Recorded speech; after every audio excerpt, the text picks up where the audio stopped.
Don't even look at me. I am radiating rage right now. Oh boy, that bad? Did you and Tom get into it again before you left the house? We didn't fight. That is the problem. If we fought, at least I would feel heard. Instead, I am just silently seething while he happily watches football. I feel like I am invisible in my own marriage. Okay, sit down, drink this latte before it gets cold. Tell me exactly what happened this morning. It sounds so petty when I say it out loud. I spent the entire morning deep cleaning the kitchen. I scrubbed the counters, I organized the pantry, I even cleaned behind the refrigerator. It took me 3 hours. That is a lot of work for a Saturday morning. Right. And while I was doing that, Tom was sitting on the couch 3 feet away watching highlights of a game he already saw last night. Did you ask him to help you? I shouldn't have to ask. I was loudly banging pots and pans. I was sighing aggressively. Any normal human being would have sensed the vibe and offered to grab a sponge. But no, he just sat there. So you were sending smoke signals instead of using words. I guess. But here's the kicker. At noon, when I finally finished, I was exhausted. I sat down next to him, hinting that I was hungry, and do you know what that man said to me? I'm afraid to guess. He looked up and said, "Oh, hey honey, could you make me a sandwich since you're already up?" I nearly screamed. I just spent 3 hours making his house beautiful, and he wants me to serve him lunch? I felt like his employee, not his wife. It just feels so incredibly unfair. I give so much and I get nothing back. Okay, I hear you. It feels unfair. It feels like you are doing all the heavy lifting and he is just enjoying the ride. But I have to ask you a tough question. Are you mad because he didn't help? Or are you mad because he broke a contract he didn't know he signed? What do you mean, a contract? It is a concept called a covert contract. It is basically a secret deal you make in your head. In your mind, the deal was, I am going to scrub the kitchen for 3 hours, and the payment for that is that Tom will notice, praise me, and probably take care of lunch. Well, yeah, that is just basic reciprocity. If I work hard, he should want to take care of me. In a perfect world, yes. But in reality, Tom didn't know the rules of the game. He didn't know you were cleaning in order to get a specific reaction from him. He probably just thought you were in a cleaning mood. So when he asked for a sandwich, he wasn't trying to insult you. He was just operating in his own reality where nobody signed a deal about lunch. But it is not just about lunch. It is about the score. I feel like I am constantly adding points to the board. Cleaning, planning, organizing, and he is just sitting at 0.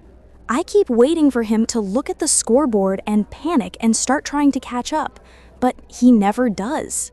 That is the trap of the silent scoreboard. You are keeping a meticulous ledger of debts he owes you, but he doesn't even know the currency exists. So you get resentful because you feel like a martyr, and he gets confused because one minute you're fine, and the next you are furious about a sandwich. I do feel like a martyr.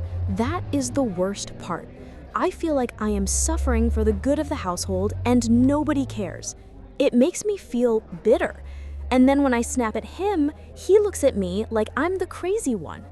And that bitterness poisons everything. Because even the nice things you do aren't really nice anymore. They're loans. You didn't clean the kitchen as a gift to the house. You cleaned it as a loan to Tom that you expected him to repay with attention. And when he defaulted on the loan, you got mad. Wow, that is ugly. But you're right. I wasn't cleaning just to have a clean kitchen. I was cleaning to show him how much harder I work than him. I was basically performing a protest. Exactly. It was a protest disguised as a chore. And protests only work if the other person knows what you are protesting against. Otherwise, you're just a woman scrubbing a floor aggressively while your husband wonders if there is any ham left. So, what is the alternative? If I stop keeping score, I feel like I will just disappear and he will win. I feel like if I do not hold on to this anger, it is like admitting that his laziness is acceptable. You do not stop wanting things. You just stop trading for them in secret. You have to switch from covert contracts to overt requests. It is the only way to burn the scorecard. You mean I have to nag him? I hate asking for things. It makes me feel needy. Nagging is repeating yourself after you have already been ignored. An overt request is stating your need clearly before the resentment builds. It is honest. But if I have to ask for help, it ruins it. That is the thing I cannot get past. I want him to look at the messy counter and say, "Wow, let me help you, my darling." I want him to have that instinct. If I have to tell him to do it, then it doesn't count as love. It just counts as compliance. That is the romance novel fantasy talking. You are waiting for him to read your mind to prove he loves you. You are testing him. But he is not a psychic. He's just a guy watching football. If you had said, "Hey Tom, I am going to deep clean the kitchen and I would love some help. Would you rather scrub or handle lunch?" What do you think he would have said? He probably would have said he would handle lunch. He's lazy about cleaning, but he likes to cook. He makes great sandwiches, actually. Exactly. If you had asked, you would have had help and a sandwich. Instead, you stayed silent, did all the work, and got nothing but rage. Vulnerability is asking for what you need and risking the no instead of manipulating the situation to try to force a yes. It feels so risky, though. Asking puts me out there. If I ask and he says no, then I have to deal with the rejection. If I do not ask, I can just pretend he's oblivious. That's it right there. The covert contract protects you from rejection, but it guarantees resentment. The overt request risks rejection, but it makes intimacy possible. You have to decide if you want to be safe and angry or vulnerable and connected. I want to be connected. I miss him. Even when I'm mad at him, I miss him. I guess I've been punishing him for not being the fantasy version of a husband instead of working with the real one. We all do it. But the real Tom sounds like a decent guy who just needs clear instructions. Stop expecting him to guess the password to your brain. Just give him the key. Okay, I'm going to text him. I am not going to apologize for cleaning, but I am going to apologize for being passive-aggressive. And I am going to ask him to make dinner tonight. Perfect. Tell him what you need. Do not make him guess. And enjoy the dinner that you didn't have to cook. I sent it. My heart is actually racing. Is it normal to be this nervous about asking your husband for tacos? It is normal when you are breaking a pattern. You are rewriting the script from victim to partner. That is scary stuff. I think I am scared that asking makes me look weak, like I am admitting I cannot do it all myself. I have always prided myself on being the one who holds it all together, the superwoman who works and cleans and remembers every birthday. Asking for help feels like resigning from that role. That is the trap of hyper-independence. It is a trauma response, really. You think if you need nothing, you are safe. But in a marriage, needing nothing just makes you lonely. You are building a wall of competence that he cannot climb over. A wall of competence. That hurts, but it is true. I do that. I act like I have everything under control, and then I get mad when he believes me. It is so twisted. It is a self-fulfilling prophecy. You act capable, so he steps back. He steps back, so you feel unsupported. You feel unsupported, so you work harder to prove you do not need him. And the gap just gets wider. To let him in, you actually have to put down the shield and admit you are tired. Oh my God, my phone just buzzed. I'm afraid to look. Read it for me. Give it here. Okay. He says, "Sure thing, babe. Mexican sounds good." And he adds, "Sorry I was a zombie this morning. I didn't realize you were doing a deep clean. I appreciate it." He said he appreciates it. And he apologized without you yelling, without you crying, just a simple, direct exchange of information. I feel this massive weight lifting off my chest. I spent 4 hours being angry for absolutely no reason. If I had just used my words at 10 a.m., we could have had a nice morning. I wasted half my Saturday on a fake fight in my head. Do not beat yourself up. You were operating on old software. But look at the evidence. When you treat him like an adult, he acts like one. When you stop playing the martyr, he stops playing the villain. It really is that simple, isn't it?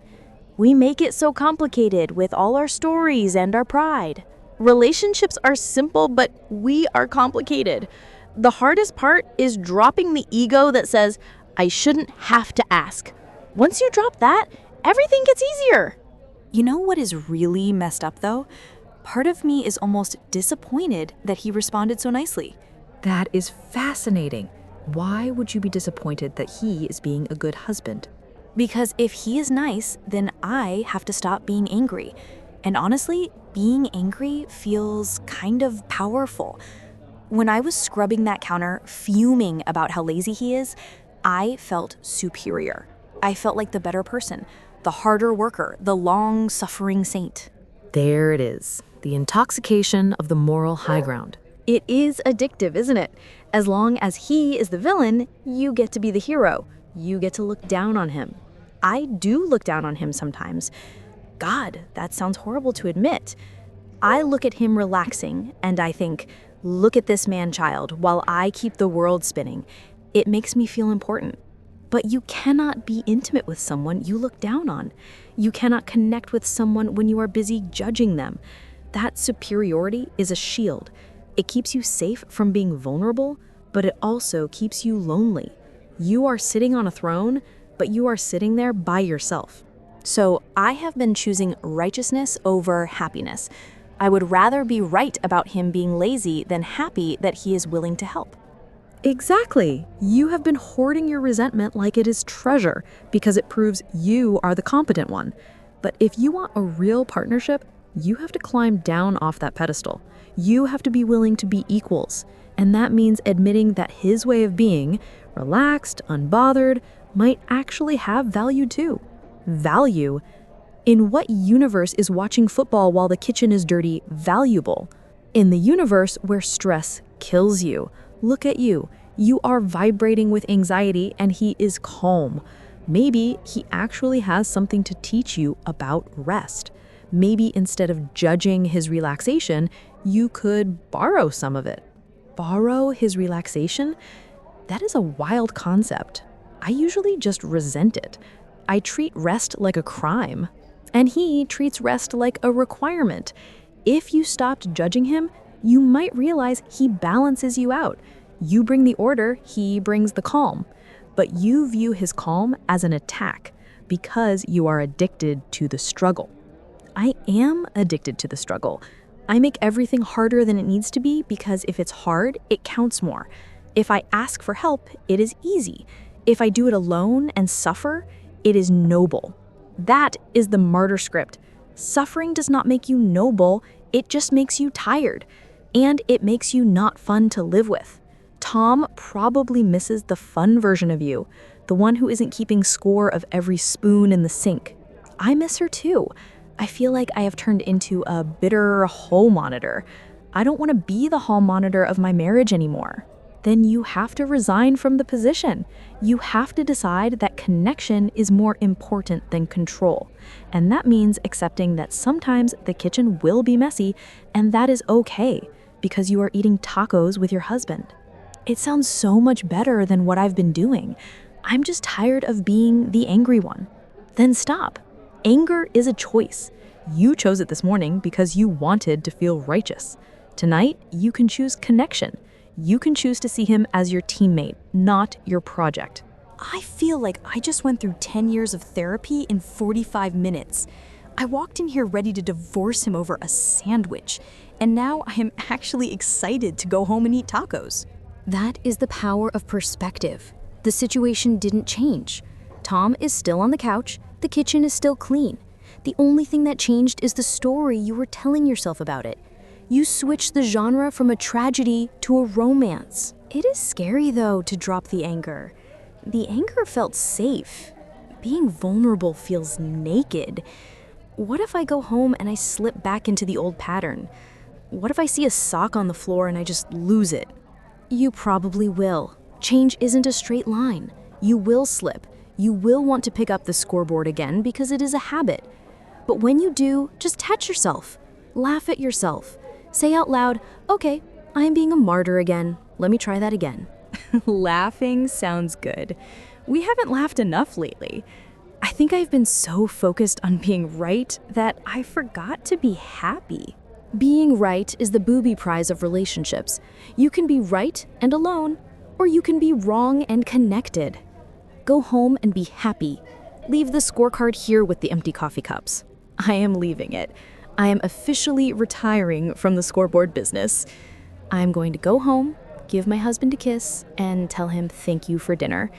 And I am not going to mention the cleaning until I can say it without a grudge. That sounds like a plan. And hey, maybe ask him about the game. Show him you care about his relaxation too. I will. Who knows? Maybe I will even sit on the couch for 5 minutes. But let us not get crazy. Baby steps. Go get your tacos. Thanks for talking me off the ledge. You are a lifesaver. Next round is on me. I will hold you to that. Now go. I am gone. Bye.